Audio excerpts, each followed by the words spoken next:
नमस्कार स्टूडेंट्स, आप सभी का हमारे YouTube चैनल एजुकेशन प्लस में बहुत बहुत स्वागत है। और मैं मनोज कुमार। इस वीडियो में हम प्रश्नावली 13.3 का प्रश्न संख्या 5 और 6 हल करेंगे।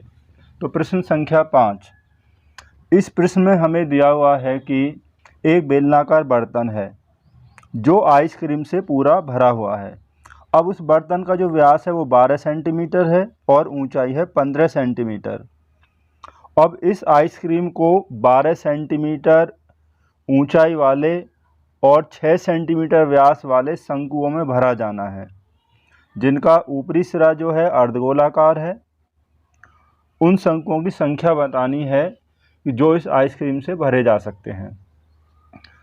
देखिए स्टूडेंट्स, अब जो बर्तन जो हमारे पास है वो है बेलनाकार। अब उस बर्तन में आइसक्रीम की मात्रा कितनी होगी? उसमें आइसक्रीम की जो मात्रा होगी उस बर्तन के आयतन के बराबर होगी, यानी जितना उस बर्तन का आयतन होगा उतनी ही उसमें आइसक्रीम आएगी। तो सबसे पहले हम क्या कर लेते हैं, ये ज्ञात करते हैं इसमें आइसक्रीम कितनी है। तो हम उस बर्तन का आयतन निकाल लेते हैं। अब जो बर्तन है हमारा वो बेलनाकार है और इसका जो व्यास है 12 सेंटीमीटर। जब व्यास 12 सेंटीमीटर, त्रिज्या जो होती है व्यास की आधी होती है, तो ये हो जाएगी आपकी 6 सेंटीमीटर।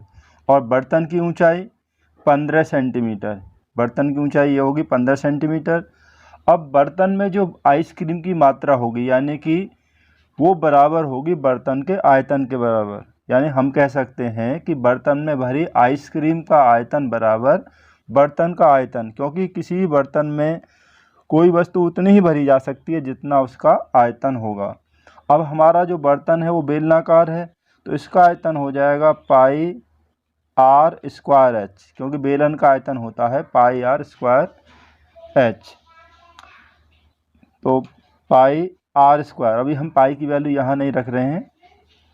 अब आर कितना है? 6 सेंटीमीटर, तो 6 का वर्ग, एच हो गया हमारे पास 15। तो ये हो जाएगा 6 का वर्ग कितना हो गया? 36 गुणा 15 पाई घन सेंटीमीटर। अब इसका जो आयतन होगा आइसक्रीम का 36 गुणा 15 पाई घन सेंटीमीटर। अब पाई का मान यहाँ पर हमने क्यों नहीं रखा वो अभी हम आपको बाद में बताएंगे। अब आगे देखिए, अब इस आइसक्रीम को जो 12 सेंटीमीटर ऊंचाई और 6 सेंटीमीटर व्यास वाले शंकुओं में भरा जाना, जो कौन से हैं उन जिसमें हमें आइसक्रीम को भरना है, उनका व्यास 6 सेंटीमीटर है प्रत्येक का और ऊंचाई है 12 सेंटीमीटर। देखिए इस तरीक़ा से इस कौंस में हमें भरा जाना है और इसका व्यास यहाँ से यहाँ तक, ये व्यास है 6 सेंटीमीटर। तो त्रिज्या कितनी हो जाएगी?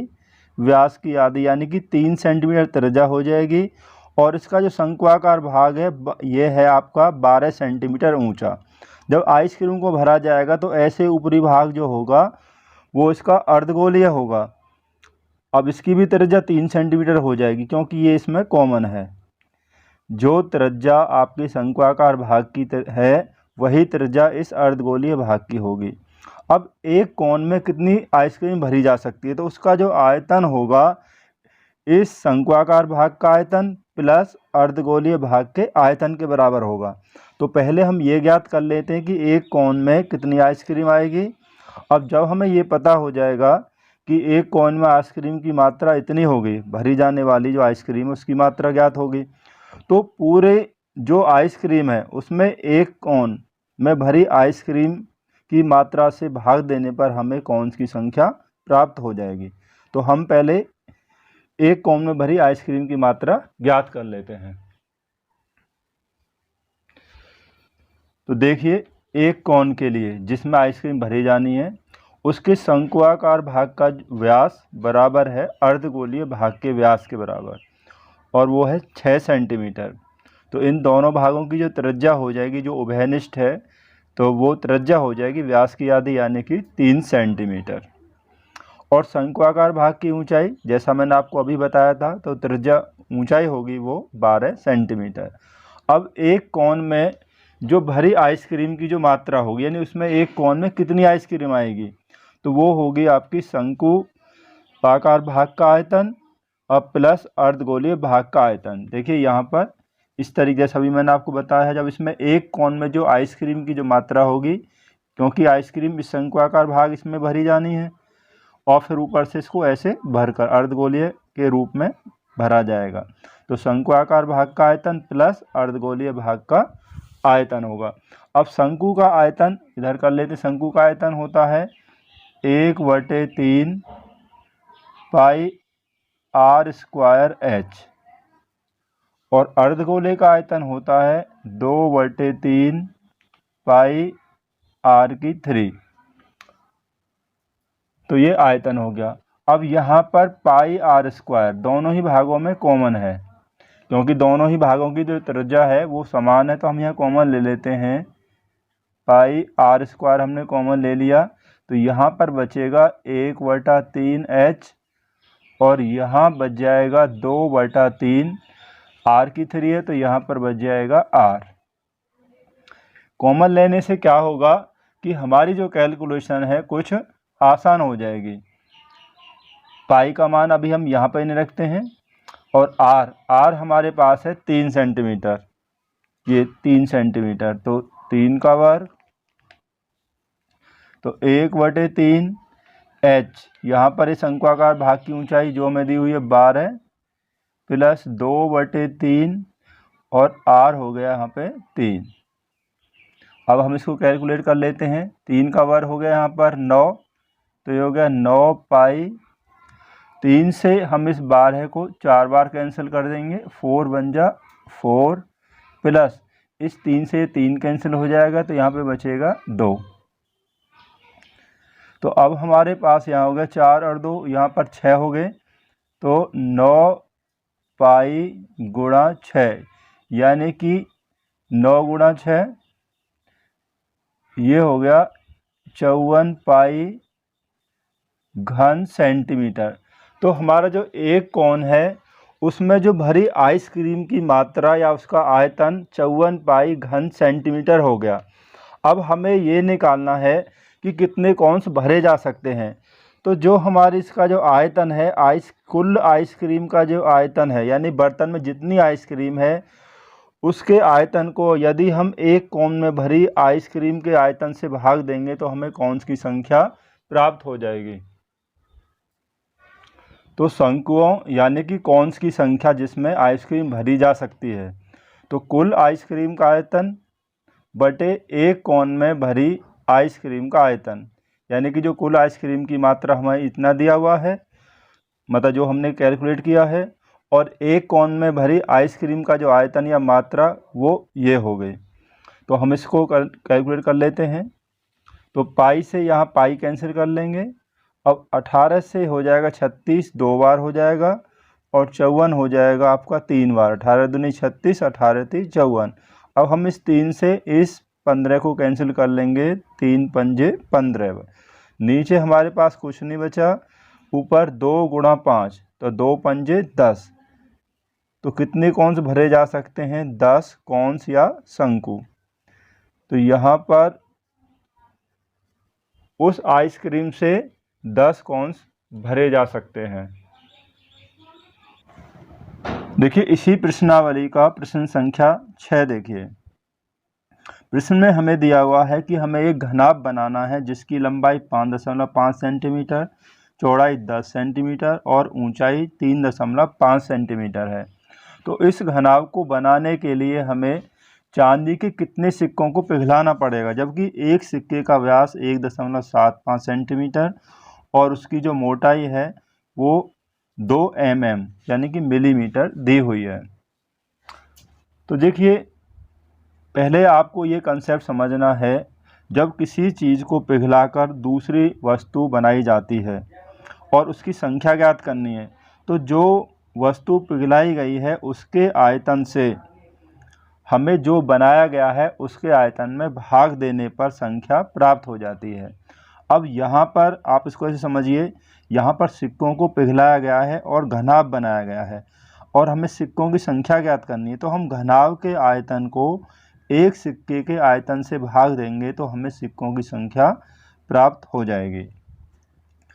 अब यहाँ पर जो सिक्का दिया हुआ है उसका व्यास है 1.5 सेंटीमीटर। अब देखिए सिक्का जो इस शेप में होता है, आप सभी ने देखा है, ये सिक्का हो गया। अब ये जो सिक्का होता है इसको बेलन माना जाता है, बेलनाकार आकृति में होता है, क्योंकि ये वृत्तीय हो गया, गोल है, और ये होगी इसकी मोटाई, यानी कि जिसको हम ऊंचाई बोल सकते हैं। ये इसकी ऊंचाई हो गई, चाहे ऊंचाई कितनी भी हो, 5 हो, 2 हो या कुछ भी हो, ये होगी mm में। तो इसलिए ये सिक्का जो होगा ये होता है आपका बेलनाकार।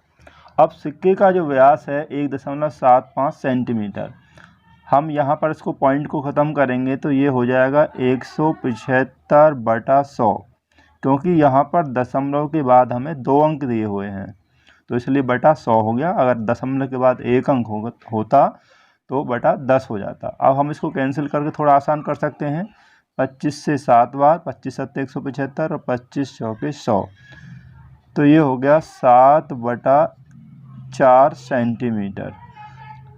अब ये इसका व्यास हो गया, तो त्रिज्या जो होती है वो व्यास की आधी होती है, तो इसकी जो त्रिज्या हो जाएगी 7/4 का आधा कैसे कर लेंगे, हम इसमें आधा करने के लिए 1/2 से गुणा कर देंगे, तो इसलिए इसकी जो त्रिज्या हो जाएगी ये हो जाएगी 7/8 सेंटीमीटर। यानी किसी भिन्न संख्या का आधा करने के लिए उसमें हम 1/2 से गुणा कर देते हैं, तो ये हो गया 7/8 सेंटीमीटर। अब इस सिक्के की जो ऊंचाई है, यानी कि ऊंचाई या मोटाई h बराबर, वो हमें दी हुई है 2 mm, तो 2 mm दी हुई है। अब ये सेंटीमीटर में है और ये mm में है, तो हम इसको भी सेंटीमीटर में चेंज करने के लिए 10 से भाग दे देते हैं, क्योंकि 1 सेंटीमीटर में होते हैं 10 mm। यहाँ लिख देते हैं 1 सेंटीमीटर बराबर 10 mm। तो mm को सेंटीमीटर बनाने के लिए हमने यहाँ पर 10 से भाग दे दिया, तो 10, तो 2/10 सेंटीमीटर। अब हम सिक्के का हमें संख्या निकालनी है, तो सिक्कों की जो संख्या होगी वो होगा हमारा घनाभ का आयतन बटे एक सिक्के का आयतन। तो सिक्कों की संख्या बराबर घनाभ का आयतन बटे एक सिक्के का आयतन। अब देखिए घनाभ का जो आयतन होता है वो होता है लंबाई गुणा चौड़ाई गुणा ऊंचाई। अब सिक्का हमारा बेलनाकार है, तो बेलन का आयतन होगा πr²h। अब हम इसको यहाँ कर लेते हैं। अब इसकी जो लंबाई चौड़ाई और ऊंचाई जो घनाभ हमें दिया हुआ है, ये इसकी दिया हुआ है हमें यहाँ पर 5.5 लंबाई होगी, गुणा चौड़ाई 10 और गुणा ऊंचाई 3.5। अब इसका आयतन होगा पाई का मान 22/7 πr²। अब त्रिज्या होगी सिक्के की 7/8, तो ये हो गया 7/8 का स्क्वायर इंटू h, और h हमारे पास होगी यहाँ पर 2/10। 10 की गुणा अगर हम 5.5 में करेंगे तो पॉइंट हट जाएगा, तो ये हो जाएगा 55 गुणा 3.5 बटे 22/7 गुणा इसका हम वर्ग करेंगे तो ये हो जाएगा 7×7 = 49 और गुणा 2/10। अब देखिए हम इसको यहाँ पर ये संख्या जो भिन्न वाली जो संख्या होती है, देखिए जैसे अगर हम 3/4 को अगर हम भाग देते हैं 2/5 से, कुछ भी मान लीजिए, तो हम इसको ऐसे लिख सकते हैं कि 3/4, यहाँ गुणा का निशान आ जाएगा, भाग की जगह गुणा आ जाएगा, और ये 2/5 है तो ये 5/2 हो जाएगा, इसका प्रतिलोम हो जाएगा। इस तरीक़ा से हम इसको सॉल्व कर लेंगे। तो यही क्रिया हम यहाँ पे करेंगे। तो देखिए 55 गुणा 3.5, अब यहाँ पर ये 22/7 है तो ये हो जाएगा गुणा 7/22, और ये 49/64 है तो ये हो जाएगा 64/49, और ये हो जाएगा आपका 2/10, ये हो जाएगा 10/2। इस तरीक़ा से हम इसको लिख सकते हैं। अब देखिए 7 से ये 49 कैंसिल हो जाएगा, 7 बार हो जाएगा। अब हम 11 से 55 को 5 बार कैंसिल कर लेंगे और यहाँ पर 22 को 2 बार कर लेंगे।